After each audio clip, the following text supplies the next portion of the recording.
वादों से मुकरने का बदला, जिम्मेदारी से भागने का बदला, दुनिया के सामने तमाशा बनाने का बदला क्यों नहीं?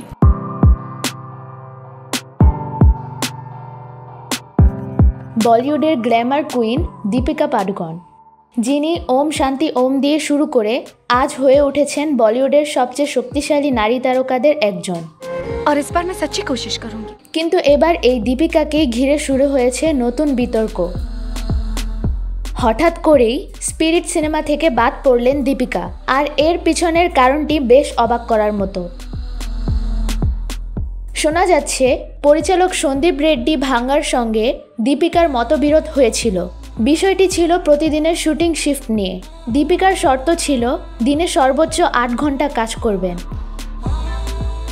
কারণ এখন তিনি এক ছোট্ট সন্তানের মা, আর মাতৃত্বের পর নিজের সময়ের একটি বড় অংশ পরিবারকে দিতে চান।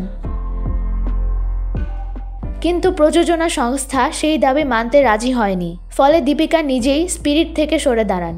এতেই শেষ নয়, একই কারণে নাকি কালকি 2898 AD এর সিকুয়েল থেকেও বাদ পড়েছেন তিনি।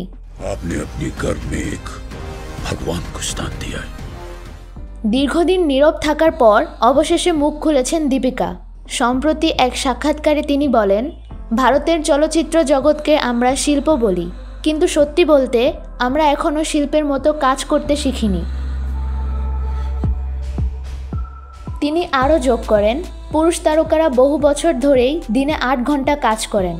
আমি যদি নারী বলে এই দাবি জেদ মনে হয় তাহলে তাই হোক। কিন্তু এটা কোনো অপরাধ নয়।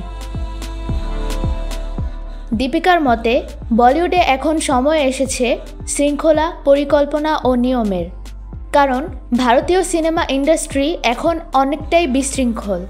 हमारे मेहमान जो है। তার এই বক্তব্য ঘিরে সোশ্যাল মিডিয়ায় শুরু হয়েছে তীব্র বিতর্ক। কেউ বলছেন দীপিকা সাহস করে সত্য কথা বলেছেন, আবার কেউ বলছেন তারকারা শুধু নিজের সুবিধার কথা ভাবছেন। এদিকে দীপিকা এখন ব্যস্ত কিং সিনেমার শুটিংয়ে, যেখানে আছেন শাহরুখ খান, সুহানা খান ও অভিষেক বচ্চন।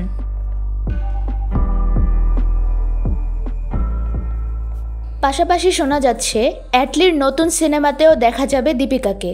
সেখানে তার বিপরীতে থাকবেন দক্ষিণের সুপারস্টার আল্লু অর্জুন। দীপিকা পাডুকোন এবার স্পষ্ট জানিয়ে দিয়েছেন দিনে 8 ঘন্টার বেশি কাজ নয়।